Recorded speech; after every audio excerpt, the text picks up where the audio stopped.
रवि बालेनसँग फिटिकै सहमत छैनन्। अब रवि वारकी पारमा जान खोजेका छन्। रवि लामिछाने जति लाचार निरीह सभापति यो संसारमै अर्को छैन होला।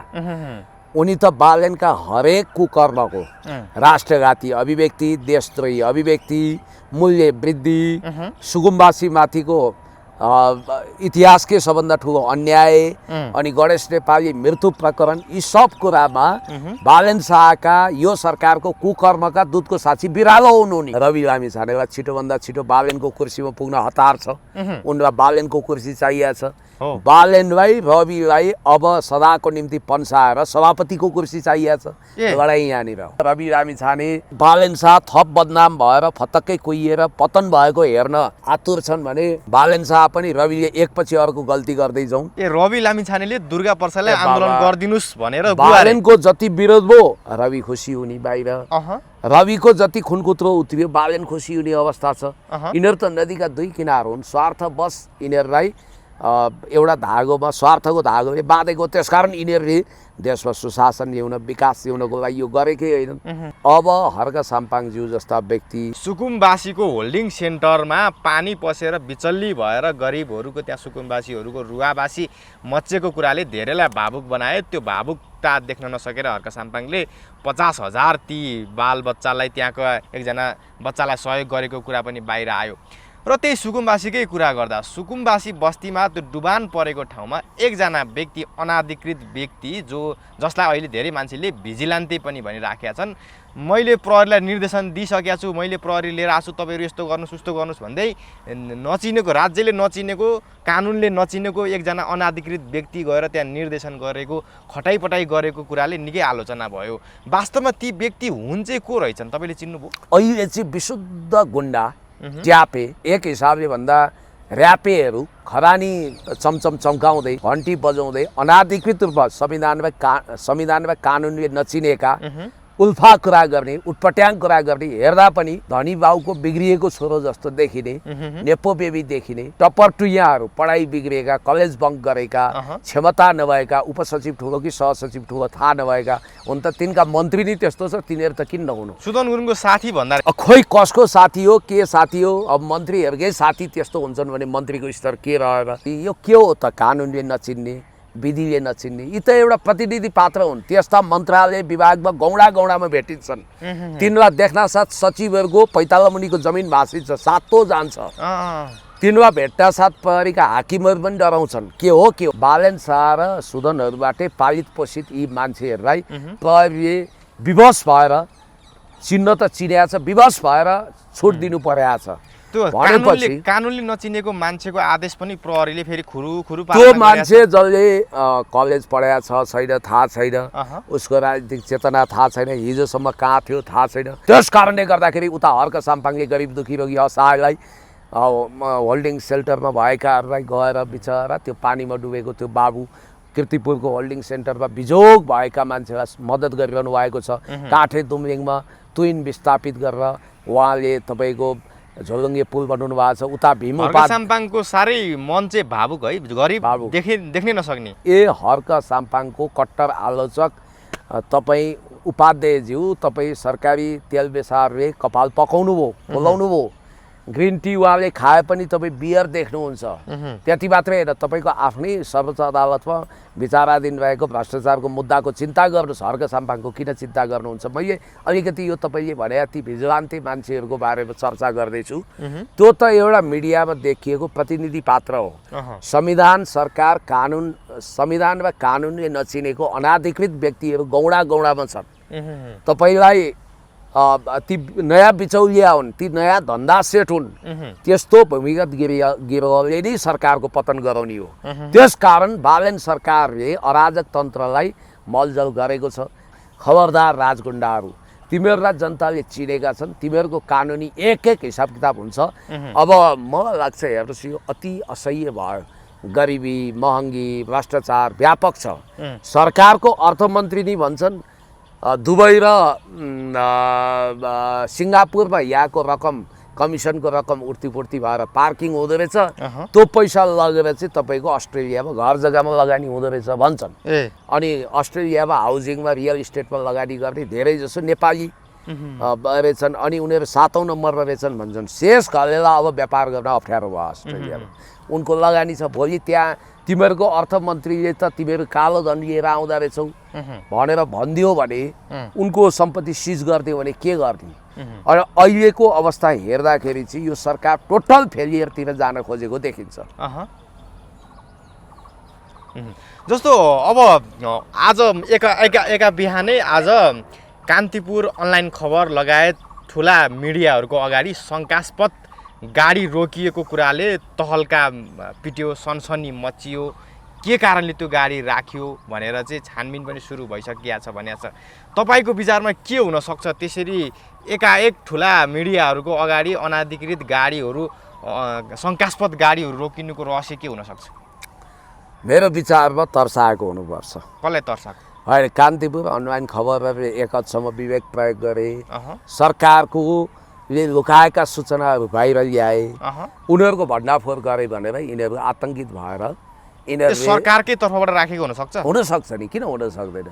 यस्तो काम त भइराखेको देखिन्छ त। क्रेन ल्याएर उठाएर लगिसक्यो सरकारले, त पुलिसले क्रेन ल्याएर उठाएर लग्यो भनेपछि अब आफैले त्यो नाटक गरेर आफैले यो काम गरे पनि हुनसक्छ। त्यस कारणले यो अवश्य रहस्यमय हो। अब तपाईँको त्यो गाडीमा भरिभर बम गोला त थिएन होला, तर किन तेर्साएको भन्दा अवरोध गरे हो, तर्साएको, खबरदार बोलाउला, यस्ता यस्ता गतिविधि गर्न सक्छौ भने हो, धम्क्याएको। त्यहाँ अब गाडीभरि कुनै भिजिलान्ती थियो कि के थियो? हिजो मिडिया हाउसहरू जलाएकै हो होइन? यो जलाउन पल्किएकाहरूलाई केही पनि रहन्छ। त्यसकारण तपाईँले अब हेर्नुपर्छ कि अब यो अहिले राज्यमा देखिएको विकृति, विसङ्गति, व्यथिति अब अहिले हालसालै हुन त यो अर्को प्रसङ्ग हो। वेदिका केसी भन्ने नामले तहल्का मच्चाएको छ। नाम सुन्नुभएको छ? सुनेछु। वेदिका केसी भनिने ती महिलाले अब आफूलाई साधिका बताउँछिन्। अब 4 वेद 18 पुराण पनि खारेको होइन, कुनै पण्डितनी होइन, कच्चा ज्ञानको पण्डितनी होला, पण्डितनी नै भए पनि पढाइ पनि तपाईँको ब्याचलर पनि गरे, +2 हो कि ब्याचलर पनि गरेका छैन, +2 गरेका छन् छैनन् त्यो पनि थाहा छैन। अब यहाँनिर तपाईँले एउटा कुरा के ख्याल गर्नुपर्छ भने प्रकाश सुवेदी सोमा आएर उनले राधिका दासीलाई आरोपित गरेका छन्। त्यो भिडियो कहाँ उठाइयो? उनले उठाएका कुरा त 5 वर्षदेखि पहिले उठाएको। त्यो बिचरा गरी खाने त्यो पाथिभरा माता भनिने सुर्खेतकी एउटा मातालाई विष खान बाध्य बनाइयो होइन? ल हेर्नु भनेपछि यस्ता यस्ता चलखेलहरू भइरहेको तपाईँले देखिरहनु भएको छ। अब म यहाँ सुन्दैछु, तपाईँलाई अर्को कुरा थाहा छैन होला, रिसर्च गर्नुहोस्। रगत माफियाहरू सल्लाए। रगत माफिया त्यो भने के भने रक्तदान जीवनदान, रमेश दाईको गीतै छ। रगत र पानी जस्तो चिज व्यापार गर्नु पनि पाप भन्छन्। हुन त यहाँ पानी व्यापारी छन्, तपाईँलाई रक्तदान गराउने अनि व्यापारीहरूबाट फलफुलहरू बटुल्ने, त्यसको लागि पैसा उठाउने अनि तपाईँसँग दान लिएको रगत चाहिँ चर्को मूल्यमा बेचेर पैसा कमाउने। ती फेरि पालेनका पालेन भएर वक्ता पनि भएका छन्, विभिन्न मिडियामा बोली पनि रहेका छन्। त्यस्ता व्यक्तिहरू उपत्यकाभित्र प्रशस्त छन्। सत्ताको आडमा कुकर्म गरिरहेको तपाईँले देखिरहनु भएको छ। जसरी यो लेखे पानीले हामीलाई दुःख दिन्छ बेला बेला, फेरि आफै कहाँबाट हराउँछ थाहा छैन, हावाको एक झोक्कामा आउँछ। प्रकाश सुवेदी सो म प्रष्ट भन्न चाहन्छु, प्रकाश सुवेदीजी चुल्ठो हल्लाउँदै ठुला कुरा गर्दै नआउनु होला र याद गर्नुहोस्। अब बिस्तारै पत्रकारको खुट्टा देख्दैछन्। आज राजेन्द्र बानियाको एउटा स्ट्याटस पढ्नुहोस्, बडो मार्मिक छ। कल्ला सङ्केत गराए बुझ्नुहोस्। मैले त बुझिसकेँ, नाम किन भन्नु? होमबहादुर खड्का छ, काम मिलाइदिन्छु भनेर एउटा वृद्ध मान्छेसँग त्यतिखेरको बेला आजभन्दा 30 वर्ष अगाडि 30 कि 40 हजार रुपियाँ लिएर गएर तिनको बिजोग गराएछ। त्यो पापले सायद उनलाई अहिले पोलिरहेछ। यस्ता कति छन्, कति ब्ल्याकमेलरहरू। र वेदिका केसीलाई म के भन्न चाहन्छु भने तपाईँले ग्यालेक्सीमा मादल बजाउने कुरा त सम्झिनु भयो होला, भन्नुभएको छ। डबल मिनिङवाला कुरा हो कि के हो त? खरी झरिसकेका मादलको कुरा गरे कि के? फेरि स्वयं राधिका दासी पनि मलाई राम्रो छ, थाहा छ। म एउटा महायज्ञमा सँगै अतिथि पनि थिएँ। उनले कुनै 4 वेद 18 पुराण खारेको होइन, उनी पनि वेदिका केसी जस्तै हुन्, गीत सङ्गीत गर्ने आदि इत्यादि। यहाँ प्राध्यापक डाक्टर रामचन्द्र गौतम छायामा पर्ने, कमल नयन गौतम जस्तो संस्कृतका आचार्यहरूको महत्त्व नहुने, दीनबन्धुहरू छायामा पर्ने। कहाँबाट आए यी टपर टुइयाहरू? कहाँबाट आए? जसरी मैले भने होल्डिङ सेन्टरमा सरकारका टपर टुइया लाल बुझक्कटहरू गएका छन् नि, अनपढहरू, त्यस्तै गरी यी कहाँबाट टप्किएका हुन्? यिनीहरू धार्मिक पण्डाहरू, धर्मको नाउँमा शोषण गर्ने मान्छेहरू हुन्। त्यसकारण मैले भनिहालेँ, हरेक किसिमको माफियागिरी गर्ने मान्छेहरू सल्लाएका छन्। राज्य कमजोर हुँदैछ र एक हिसाबले भन्नुपर्दा जसरी हाइटीमा पोर्ट अफ प्रिन्स भन्ने राजधानी छ, त्यहाँ पुरै माफिया स्टेट, त्यहाँ सरकारको नियन्त्रणै छैन, को कतिखेर मारिन्छ थाहा छैन। नेपाल हाइटी जस्तो बन्न सक्छ भनेर अर्थमन्त्री भनेका छन् नि, हाइटी जस्तो बन्नु तपाईँले भूमिका खेल्दै हुनुहुन्छ। ग्रे लिस्टबाट अब ब्ल्याक लिस्टमा पर्छ भन्नुहुन्छ निर्लज्ज अर्थमन्त्री। म उहाँलाई सोध्न चाहन्छु के तपाईँ यो देशलाई ब्ल्याक लिस्टमा पारेर अनि यो देशमा आफ्नो शासन सत्ताको आयु लम्ब्याउन चाहनुहुन्छ? किनभने ब्ल्याक लिस्टमा परेपछि त अब अमेरिकाको इसारामा जति पनि सरकार सञ्चालन गर्न पाइयो, तपाईँहरूलाई त के छ र? तपाईँहरूको विदेशी पिआर नागरिकता पनि होला, अब अकुत सम्पत्ति छँदैछ, रहस्यमय तरिकाले हातमा टिओबीको ट्याटु खोप्नेहरू 50औं करोडको मालिक भएको पनि हामीले देखिसक्यौँ। त्यस कारणले गर्दाखेरि देश जनता विकास समृद्धिको पक्षमा तपाईँहरूको पनि कुनै पनि चासो छैन। हुँदा तपाईँको अति पवित्र गुम्बा क्षेत्रमा समेत हेर्नुहोस् कस्तो चलखेल भएको छ। त्यहाँ तपाईँको मोनास्ट्री स्कुलमा भएको बाल भिक्षुमाथिको कुटपिट त तपाईँले हेर्नुभयो, अलिकति यो खबर भाइरल भइराखेको हो। बौद्धको खावालुङ मोनास्ट्री स्कुलमा बाल भिक्षुमाथि कुटपिट गरेको भनिएको भिडियो भाइरल। घटनाको वास्तविकता अझै खुलेन। काठमाडौँको बौद्ध स्थित खावालुङ मोनास्ट्री स्कुलसँग सम्बन्धित भनिएको एउटा भिडियो सार्वजनिक भएपछि सामाजिक सञ्जालमा तीव्र रूपमा प्रतिक्रियाको तुफान उठेको छ। उक्त भिडियो टिभी अन्नपूर्ण नामक फेसबुक पेज मार्फत सार्वजनिक भएपछि यस विषयले व्यापकता पाएको छ। भाइरल भिडियोमा एक महिलाले कक्षा कोठाभित्र रहेको बाल भिक्षुलाई लट्ठीले पटक पटक हातमा प्रहार गरेको जस्तो देखिन्छ। भिडियोमा उनले तिमीले मैले भनेको मान्दैनौ भन्ने आशयको कुरा गर्दै 4 देखि 6 पटकसम्म प्रहार गरेको देखिएको छ। सामाजिक सञ्जालमा भिडियो सार्वजनिक भएपछि बाल अधिकार, विद्यालयमा शारीरिक सजाय र विद्यार्थी सुरक्षा सम्बन्धी प्रश्न उठ्न थालेको छ। धेरैले घटनाको निष्पक्ष छानबिन गरी सत्य तथ्य सार्वजनिक गर्न सम्बन्धित निकायसँग माग गरेका छन्। यद्यपि हालसम्म यो भिडियो कहिले खिचिएको, यसको पुरा सन्दर्भ के हो त्यो पुष्टि भएको छैन भन्ने कुरा आएको छ। र तपाईँलाई एउटा कुरा म जानकारी दिलाउँ कि अहिले पवित्र बौद्ध धार्मिक क्षेत्रहरूमा यस्तो हुनु भने बडो दुःखद हो। यहाँ धर्ममाथिको आक्रमण भन्न मिल्छ त्यसलाई? एकदम।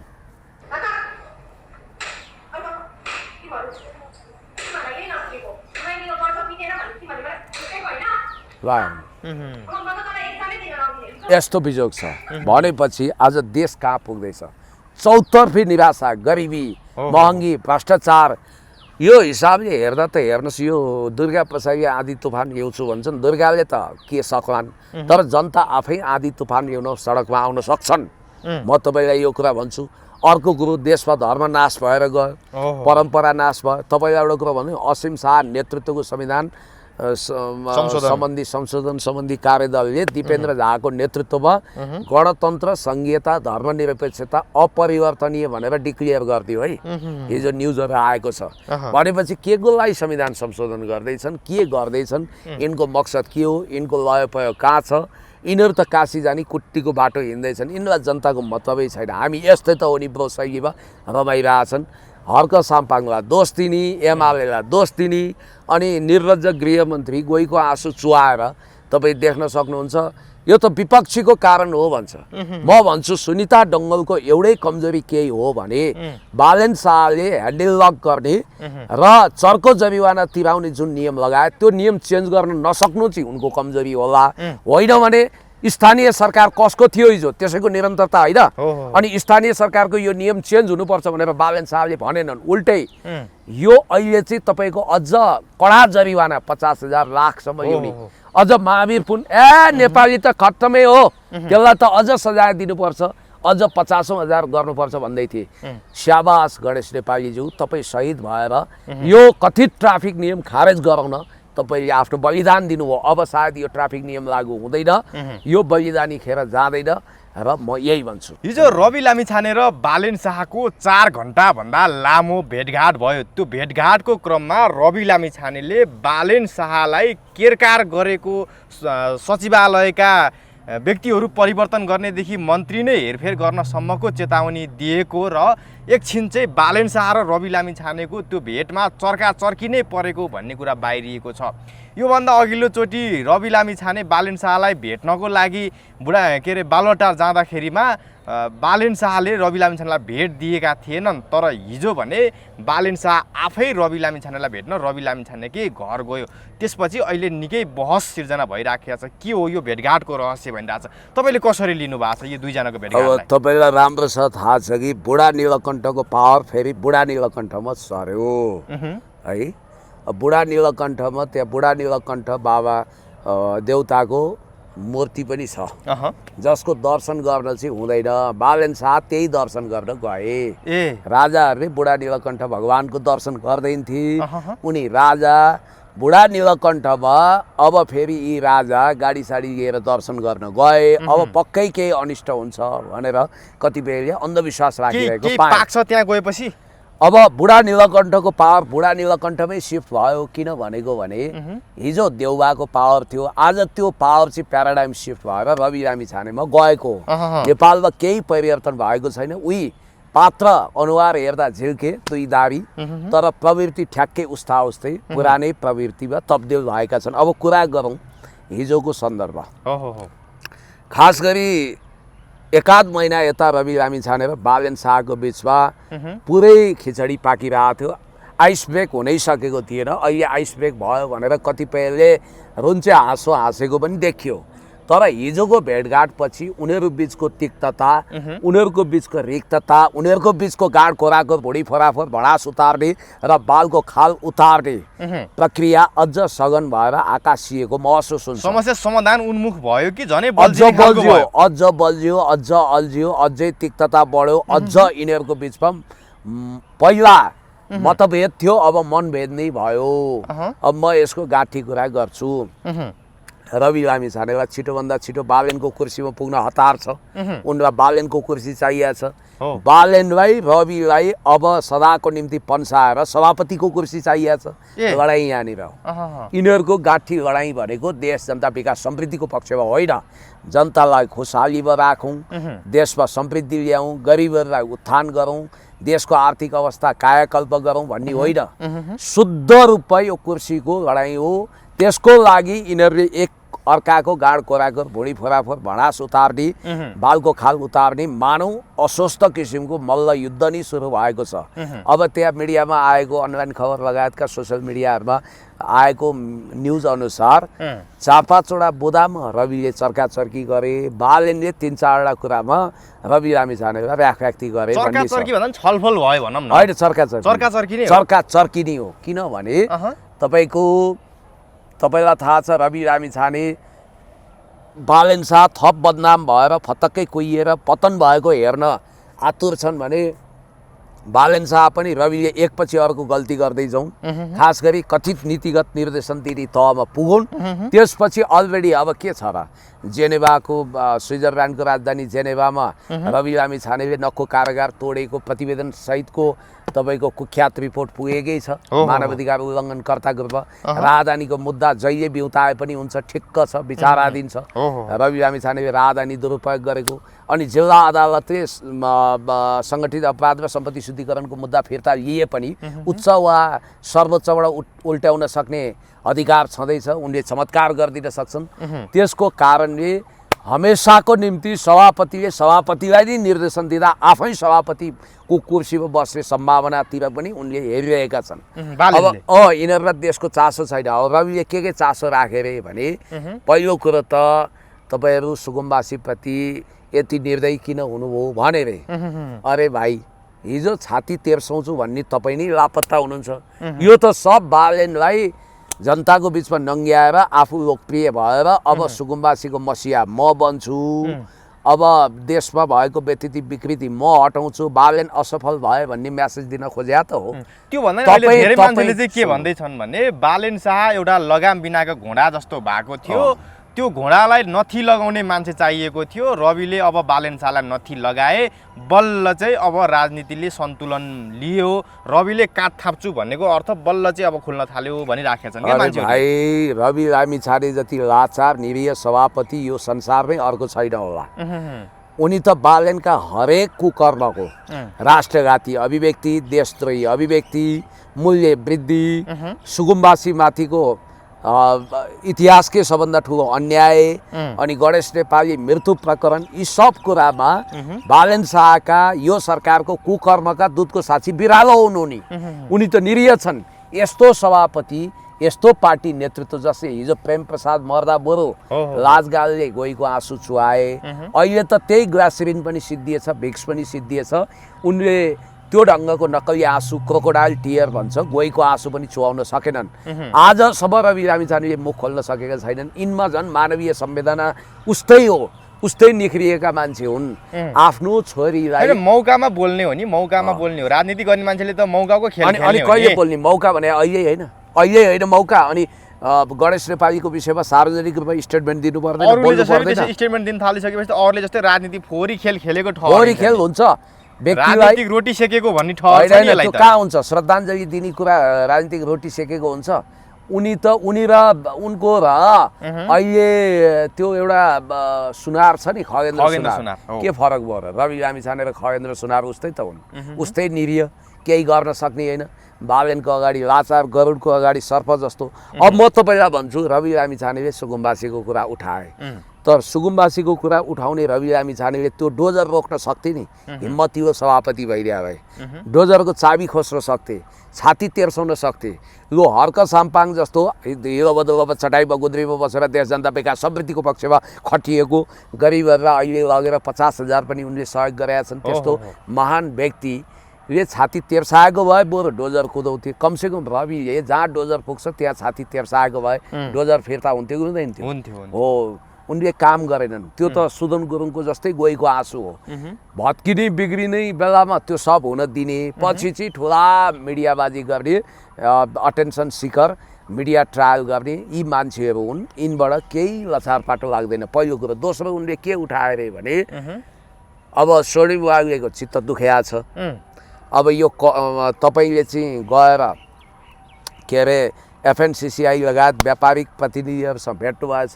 सरकारको 100 दिन पुगेको उपलक्ष्यमा विभिन्न व्यवसायीहरूसँग भेट्दा अर्थमन्त्रीलाई छुटाउनु चाहिँ यो गतिको काम भएन भनेछन्। अनि बालेन पनि के कम, उनी पनि कन्सुरीको रौँ तताएर झोक्किँदै भनेछन् यी यस्ता अर्थमन्त्री जसले करको दर हेरफेर गरेको आरोप लाग्यो अनि अनावश्यक काममा फतुर रहन्छन्, चाहिँदो ठाउँमा जाँदैनन्, नचाहिँदो कुरो बोल्छन्, विवादमा जोडिए, त्यसकारण मलाई सही भएन भनेर उनी भन्छन् रे हैन। उनीहरूको बिचमा त्यो कुरामा मनोमालिन्य छ। अर्थमन्त्री स्वर्णिम वाग्लेलाई हटाउने तयारी हो यो। अर्थमन्त्रीको रूपमा स्वर्णिम वाग्ले जुनसुकै समय बालेनको फायर लिस्टमा परे, उनी हटे भने आश्चर्य मान्नु पर्दैन। त्यो गरे भने त फेरि रविले बालेनलाई नै फायर गरिदिन सक्छ नि।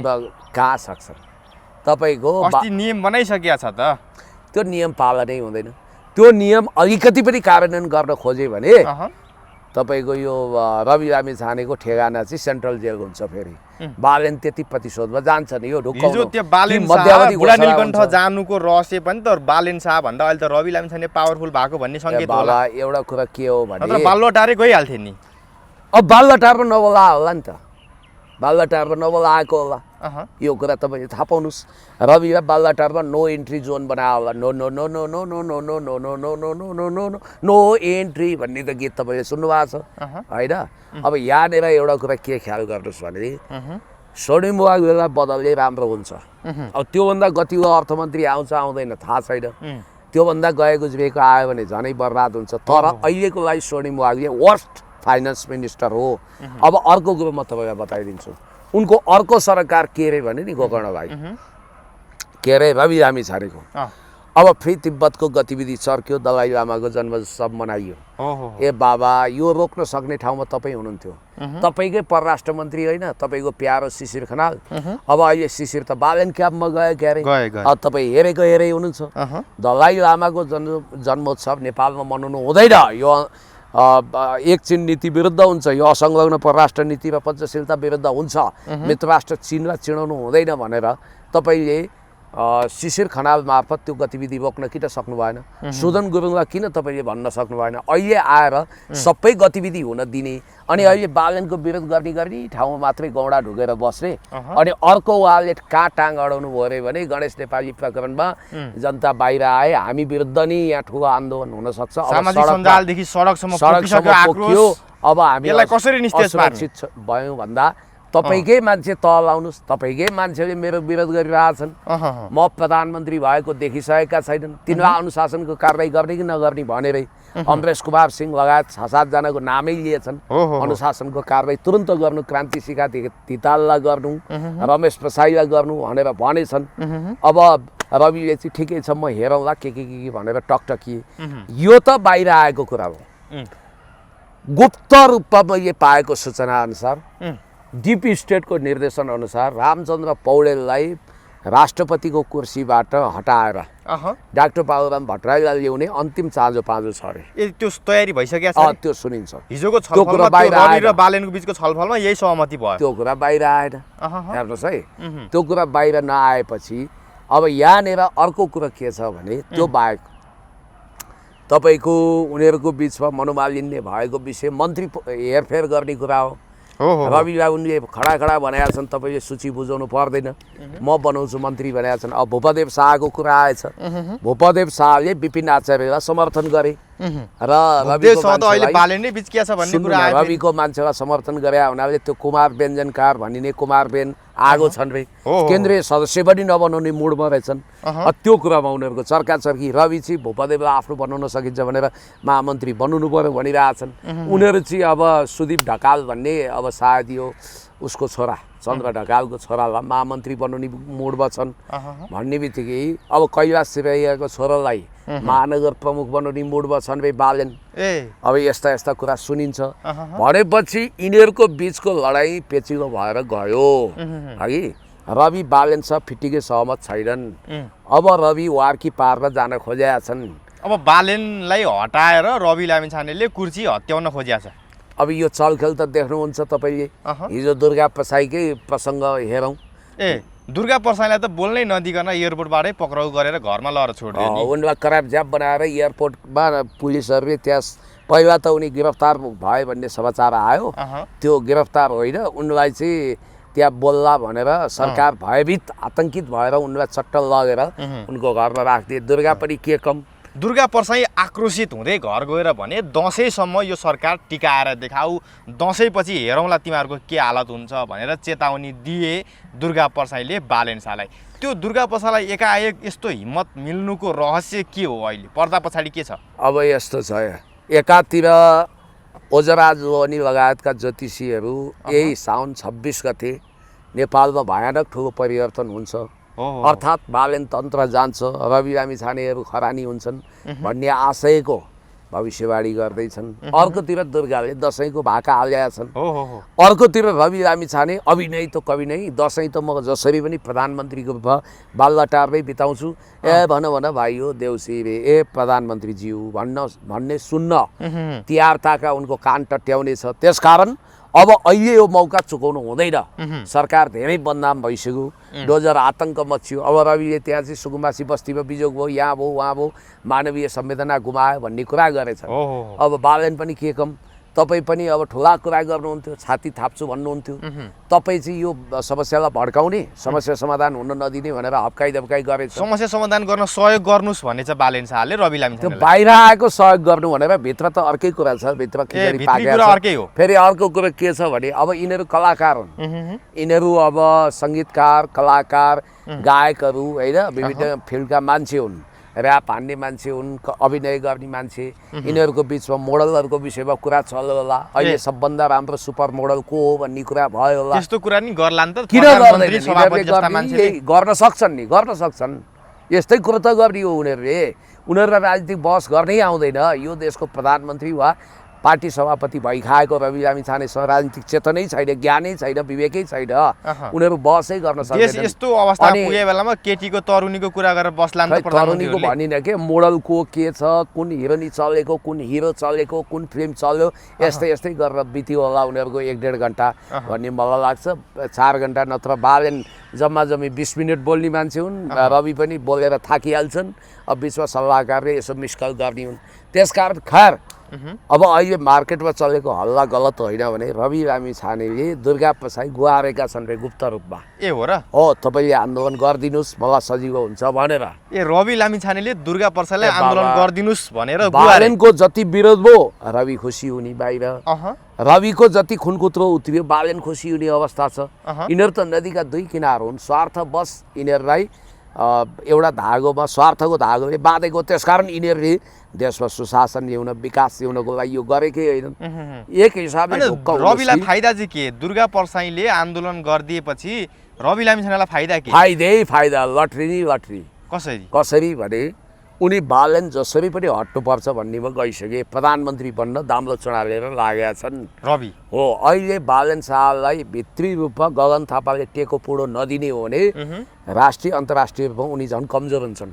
बालेन पनि के कम, रवि लामिछानेसँग पिण्ड छुटाएर मिल्नै पर्छ भने बरु गगन थापासँग मिलाउला भन्ने छ। अमरेशलाई लगभग गिरफ्तार गर्ने तयारी हुँदा रवि लामिछानेले खबरदार गिरफ्तारी नगर्नु, ऊ चाइना गएको छ, आउन साथ गिरफ्तार गर्ने, किनभने चाइनाबाट आउने बित्तिकै मधेसमा विद्रोह गराउने भन्ने कुरा छ। अब यो कुरा छ, मनिष झा पनि असन्तुष्ट भएको कुरा छ। त्यसकारण रासपा एक होइन अनेक टुक्रामा विभाजित हुने सम्भावनातिर बढिसक्यो। कर्मको फल भोग्नुपर्छ। मैले तपाईँको भिडियो हेरेको थिएँ, ऊ राजेन्द्र खड्गी घरि फेवातालको किनारमा उफ्रिरहेको थिएँ, घरि के गरिरहेको थिएँ।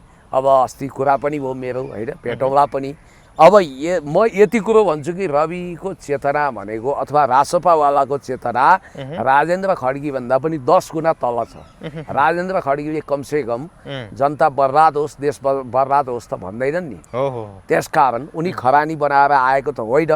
त्यसैले म तपाईँलाई के भन्छु भने सरकार उल्टो गतिमा गयो। जस्तो यो दसैँको कुरा गर्दा दसैँसम्मको डेडलाइनको हिसाबले हेर्दाखेरिमा दुर्गा प्रसाईले पनि हिजो दसैँसम्मको डेडलाइन दिए यो सरकारलाई। अस्ति केही दिन अगाडि महेश बस्नेतले पनि दसैँसम्मकै डेडलाइन दिएर दसैँपछि हामी यो सरकार ढाल्ने गरी आन्दोलन गर्छौँ भनिरहेको छन्। दसैँसम्ममा केही त्यस्तो केही पाक्दैछ र दसैँसम्मको डेडलाइन यो पटक परेको ठ्याक्कै दसैँ चाहिँ भन्दिनँ। मैले एउटा सपना देखेँ क्या, यो भनौँ न, किनभने लुकाउने कुरा छैन। बिहान बिउजिने बेलामा सपना देखेँ। यो फेरि मैले ब्रान्डिङ गरी नभन्नु है, एउटा पत्रिका निकालेको 84 सालको वैशाखतिर कति हो, डेट चाहिँ बिर्सी। म त सञ्चार मन्त्री रहेछु। ए सञ्चार मन्त्री हुनुभयो तपाईँ? सञ्चार मन्त्री पुण्य गौतम भनेर एउटा क्याबिनेट रहेछ। प्रधानमन्त्री चाहिँ को मैले देखिनँ, होइन, यो सपनाको कुरो भनेपछि यो सरकारमा त म हुन्न। कतै नयाँ सरकार बन्ने स्थितिमा यो सरकार 83 भित्रै ढल्छ कि सहितसम्म जस्तो। फेरि पुण्य गौतमको सपना हत्तपत्त झुटो हुँदैन? झुटो हुँदैन। सञ्चार मन्त्री बन्दैछस् पुण्य गौतम अब? होइन, अब के थाहा, अब त्यस्तो देखेँ के सपनामा मैले। सञ्चार मन्त्री पुण्य गौतमले यसो भन्नुभयो भन्ने कान्तिपुरमै आएको न्युज रहेछ। 84 साल वैशाखदेखि मिति ठ्याक्कै 1 देखि 30 सम्म कति हो थाहा छैन। भनेपछि कनेक्सन केही न केही छ यहाँ। अब त्यो के भयो बाबा? ज्योतिषीय हिसाबले नि केही छ, राजनीति हिसाबले नि केही छ, यहाँ केही न केही पाएको छ। तर यो धेरै जाँदैन, किनभने यसले जुन कुकर्म अपराध गरेको छ, यसले जनता विरुद्ध घोर अपराध गरेको छ, होइन। मैले भनेकै छु, अब हर्क साम्पाङज्यू जस्ता व्यक्ति, हामी जस्ता व्यक्तिहरू, अथवा तपाईँ यसो पनि हुनसक्छ भोलि जनतालाई असह्य भएर भू राजनीतिक कारण दलहरूको पनि सहमतिमा, होइन, यहाँ धर्म परम्परा संस्कार सहितको तपाईँको सम्मानित राज संस्था स्थापित भयो भने पनि त आश्चर्य मान्नु पर्दैन। राजाकै शिरमा सिर्पेज लाग्यो भने पनि के आश्चर्य। अब हेर्नु, यो भिजिलान्ते मण्डलले अथवा यो लुम्पेनहरू, यो टाइपका मान्छेहरू सत्ताले बेला बेलामा प्रयोग गर्छ। पञ्चायतकालमा राष्ट्रिय अनुसन्धान विभागको जागिर खाएर सिआइडी विभागमा काम गरेर राज्यको तलब भत्ता बुझेर त्यतिखेरको काङ्ग्रेस समर्थित नेभी सङ्घ र तत्कालीन माले अथवा कम्युनिस्ट समर्थक अनेरा सुबेवालालाई दमन गर्न, तिनको सूचना सङ्कलन गर्न राज्यको आडमा राजगुण्डाहरू खुब जान्थे। तर तिनीहरूमा किञ्चित राजनीतिक चेतना हुन्थ्यो। कमल थापा, राजेन्द्र लिङ्गदेन त्यही राष्ट्रवादी विद्यार्थी होला, अलिकति फेल भयो होला नि, तर कलेज छोड्दैन थिए। अब त्यसपछि बौद्धल कालमा पनि कोही पत्रकार भेषका, कोही खेलकुद सेक्टरका विभिन्न मान्छेहरू घरि पार्टीको नाम लिँदै घरि शक्ति केन्द्रको नाम लिँदै भिजिलान्ती बनेर जान्थे। ओहो तर अनि उनका सूर्यबहादुरका इर्दागिर्दमा घुम्ने मन्त्रीहरू सांसदहरूले भनेछन् सम्मान्यज्यू किन यसलाई तपाईँ तल लाउनुहुन्न, यसले त तपाईँलाई नि मुख छाड्छ भनेपछि हेर तिमीहरूले बुझेको छैन यो राजगुन्डा हो, मैले यसलाई यहाँ थुन्न थालेँ भने मेरो प्रधानमन्त्रीको कुर्सीको खुट्टा भाँचिन्छ भन्थे अरे। किनभने उनले बुझेका थिए उसलाई अब राजाबाटै आशीर्वाद छ भनेर। त्यसलाई के छाया सरकार भन्न मिल्छ? छाया सरकार भनेर त विपक्षीहरूले बनाउने त्यो रेखदेख गर्ने केयरटेकर टाइपको हुन्छ, त्यो छाया नै होइन, यो त भूमिगत गिरोह हो। पञ्चायत कालमा संविधान र कानुनले नचिनेको भूमिगत बलियो गिरोह थियो, त्यसले राजाको आदेशमा राजगुन्डा भएर दमन गर्थ्यो। एउटा राजगुन्डा थिए धर्मरत्न यमी, बाबुराम भट्टराईको ससुरा, तिनले चाहिँ सूर्यबहादुर थापालाई पनि मार अमस्कारी गाली गर्थे। मैले हेरेँ त्यहाँ भूमि आयोगको उपाध्यक्ष मेरो मित्र पनि हुन् खड्काजी, त्यहाँ गएर लछार पछार पारेको छ, तपाईँको टोपी फुकालेको छ। अब त्यो कुटपिट गरेर समातेर मन्जितहरूलाई अनि त्यो थापा बहिनीलाई समातेर लगाएको छ सरिस्वा थापा भनेपछि हुन त यो देशको मन्त्रीहरूकै आइडेन्टिटी छैन भने उसको के कुरो। त्यस्तै मान्छे भोलि टपक्क टिपेर मन्त्री बनाइदियो भने पनि आश्चर्य मान्नु पर्दैन। अब यता अहिले पछिल्लो समय सरकारले गतिलो गरेन है भनेर फेरि गुनासो गर्दै आएका भीम उपाध्याय उनलाई चाहिँ केमा पिर परेछ भने अब सरकारी कर्मचारी हुन्, आफ्नो हात जगन्नाथ गरे होलान् टाइममा, करोडौँ कमाए अरबौँ कमाए होलान्, अहिले छानबिन किन गर्नु पर्यो, छानबिन गरेर दुःख नदिनु भनेर होइन रातारात करोड अरबपति भएका सरकारी कर्मचारीलाई सुनपानी छर्किन आह्वान गर्दैछन्। तिनी उपाध्याय महोदयले लट्ठा सरकारले दियो अनि त्यहाँ हदसेहद खर्च भएको भए 40 लाख भयो होला, 1 करोड 40 लाख भन्दा बढी खर्च किन गरे क्युआरबाट उठाएर भनेका छन्। यो गणेश नेपालीकै सन्दर्भमा कुरा गरौँ न, बिचरा तिनलाई हामीले हार्दिक श्रद्धाञ्जली दियौँ। मैले बुलन्द आवाज उठाएको थिएँ, उनले बलिदानी गरेको हो, उनलाई शहीद घोषणा गर्नुपर्छ। हाम्रो आवाज सुनवाई भएर आज उनको बारेमा सरकार यो निर्णय गर्न बाध्य छ। तर पनि हुन त यहाँ तपाईँसँग संवाद गरिरहेको बेला उनको पोस्टमार्टम भइसकेको र लास यहीँ आर्यघाटमा ल्याउन ठिक्क पारेको भन्ने कुरा पनि हामीले सुनेका छौँ। अलविदा हार्दिक श्रद्धाञ्जली। एउटा पत्रकार, मधेसी मूलको पत्रकार भाइ अहिले चिचाउँदै अटेन्सन सिकर भएर नाम कमाइरहेछ। अर्को भाइ चाहिँ हिजो बालेन्द्र बाबी खराब भन्दै थियो, अहिले स्वाट्टै गएर फेरि सत्तासँग मिलेर अर्को मधेसी मूलको भाइ अस्ति चुनाव उठ्न गएको थियो, त्यो फेरि हिरो बन्न खोजेछ। यस्ता बालेनको पालन मिडिया बन्ने प्रतिस्पर्धा भइरहेको छ। म तपाईँलाई के भन्छु भने खबरदार भिजिलान्तीहरू, खबरदार मण्डलीहरू,